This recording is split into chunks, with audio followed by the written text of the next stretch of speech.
Cordial saludo para todos. Les habla su profesor Héctor Fabio Correa. Para hoy tenemos un estudio de lo que son las escuelas doctrinales en contabilidad. Vamos a partir de algo elemental que son los periodos en la historia de la evolución contable. El periodo empírico, el periodo clásico y científico, lo cual ha permitido unos procesos sociales, económicos y políticos que han ido evolucionando junto con la historia de la contabilidad. El periodo empírico se caracteriza porque es un periodo que abarca las civilizaciones más antiguas de la alta edad media, que fue aproximadamente en el año 1202, abarca desde las primeras prácticas del hombre para el control de sus haciendas y que eran retenciones mentales hasta el año 1494. Recordemos que el empirismo se refiere a una práctica totalmente basada en la experiencia. Cuando se habla de retenciones mentales es que el hombre no tenía técnicas, sino que era su experiencia la que le servía de pilar fundamental para llevar a cabo el control de sus haciendas. Ahora, en la actualidad, también estamos viendo ese periodo empírico. Hay personas que se basan en la experiencia y no permiten ninguna evolución técnica. Entonces, esto nos permite ir desarrollando un concepto mental en el cual podemos aportar con nuestra carrera a cambiar modelos de las personas que todavía están llevando de una forma muy rudimentaria su contabilidad, aún sabiendo que la tecnología ha avanzado demasiado.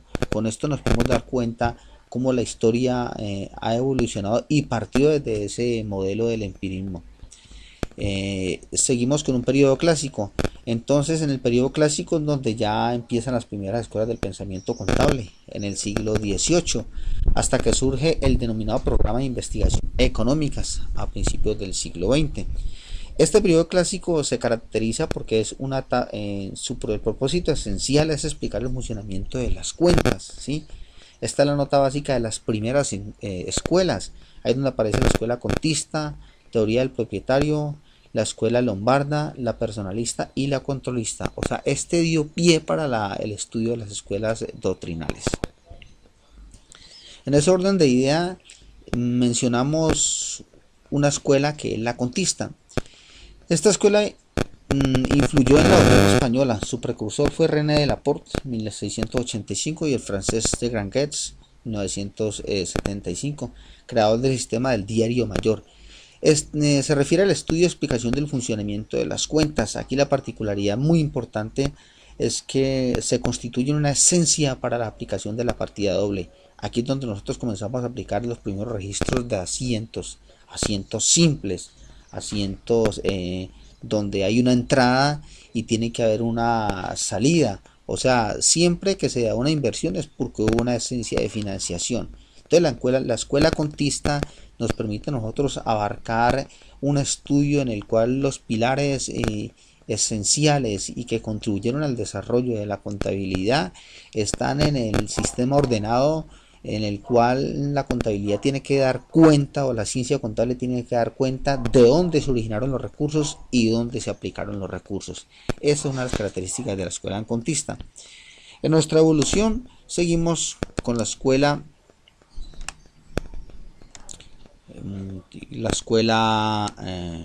pase aquí, me salté un poco aquí, la escuela del propietario. Entonces dice aquí teoría de la agencia o la subcontratación. Esta nace en Gran Bretaña, ¿sí? Su precursor fue Stephen Hogarth, ¿sí? Este estudia la regla de las cuentas, un ente con personalidad distinta del propietario, ¿sí? Tiene personalidad con dos grupos de elementos, los activos y los pasivos. Entonces, esta escuela, la característica es que nosotros tenemos no es el hecho de registrar en cuentas por partida doble, sino que nosotros vamos acumulando unos recursos que llaman activos, ¿sí? Y entonces también tenemos unos compromisos que llaman pasivos. Finalmente, el patrimonio de una empresa está formado por un conjunto de activos a favor y unos pasivos en su contra. Entonces, de allí donde viene la propuesta de la ecuación contable que ustedes conocen, que activo es igual a pasivo más patrimonio. Entonces, la característica de esta empresa, cuando dice que tiene un ente con personalidad distinta del propietario, es que si yo tengo recursos, si yo tengo activos, es porque de alguna forma los he construido con pasivos. Entonces, esa personalidad distinta a la del propietario es la que me permite identificar unos compromisos con terceros. De aquí la nota tan importante y ver la particularidad y el aporte que tuvo esta escuela para nuestros estudios contables.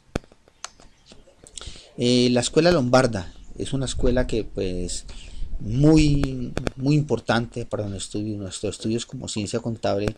¿Sí? Su precursor fue Francisco Villa. ¿Sí? El objetivo es el control de la empresa.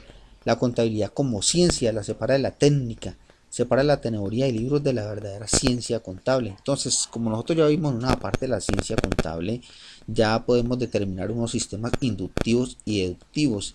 Entonces aquí involucran los conceptos administrativos, donde no solamente llevar un registro a través de una técnica, sino ver cuáles son las repercusiones de esos registros en la toma de decisiones. Hay unos conceptos económicos y administrativos que nos permiten interpretar la contabilidad como una ciencia, como un aporte en el principio de las inversiones, en el principio de la contratación, en el principio de los compromisos que tenemos con todos los stakeholders de la organización, lo que vienen a ser los proveedores, los empleados.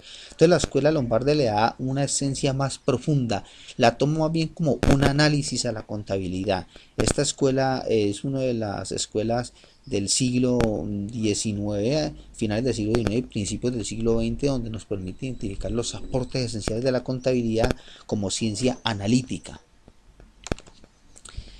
Continuamos con la escuela personalista, ¿sí? De Zerboni. Esta escuela propone 4 libros: libro diario, libro de desarrollos, subdivisión de cuentas en minutas de cuentas, especie de borrador y cuadro de contabilidad. ¿Sí? Establece una relación de derechos y obligaciones entre el propietario y gestor, carácter económico de la contabilidad.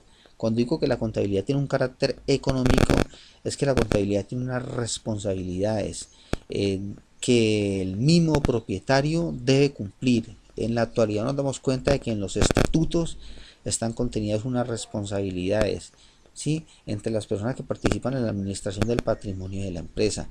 O sea, la persona cuando está realizando la administración de una empresa por estatutos, esa persona cumple con unas regulaciones y debe responder por los empleados que tiene a cargo, debe responder por todos aquellos proveedores a los cuales le debe pagar. Entonces tiene unas responsabilidades jurídicas, no es solamente la riqueza de la empresa como tal, sino la responsabilidad que tiene ante terceros de cumplir con esos objetivos.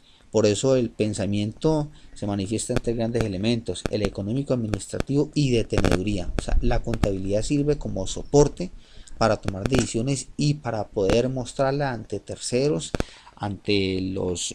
Cuando digo terceros, son de pronto inversionistas también que tienen intereses económicos en la empresa.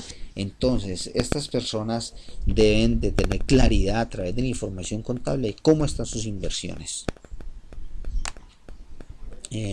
La escuela controlista, ¿sí? Con esta llegamos al final de nuestras escuelas doctrinales, dada por Fabio Esta, define el patrimonio como un conjunto de bienes o fondo de valores económico hacendal. La finalidad de la unidad económica es obtener utilidad. Entonces, esta escuela también nos ha hecho un gran aporte a nosotros.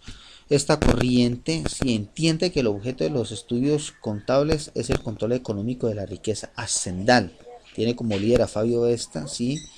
Quien al abandonar el neocontismo se tomó cada vez más en férreo adversario de Zerboni y los personalistas, ¿sí? Esta distingue 3 fases de la administración hacendal: la gestión, la dirección y el control. Entonces ya vemos que con estos 3 elementos le da un entorno más administrativo, cuyo propósito es obtener riqueza, cuyo propósito es la valoración de la empresa como tal. En el caso de nosotros, cuando estamos viendo una empresa que se cotiza en el mercado y las acciones suben de valor, entonces es una escuela con personalidad controlista. La empresa con personalidad controlista, perdón. La mayoría de las empresas hoy en día tienen mucho de todos estos avances científicos en la contabilidad, pero la escuela controlista tiene gran auge en la actualidad, puesto que se basa en obtener resultados y resultados a través de la utilidad, pero ya vemos que hoy en día también están midiendo el crecimiento, valor económico agregado de la empresa y otras situaciones que repercuten en que la empresa a perpetuidad esté funcionando. Con las normas internacionales de información financiera nos podemos dar cuenta de que las empresas tienen que estar bajo una hipótesis de negocio en marcha.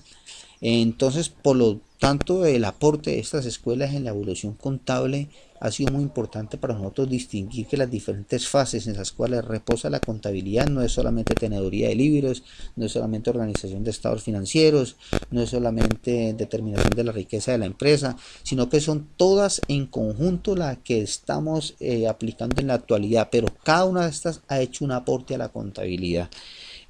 Con esto pues los dejo, muchas gracias y espero una próxima oportunidad seguir ampliando los detalles de la teoría contable. Muchas gracias.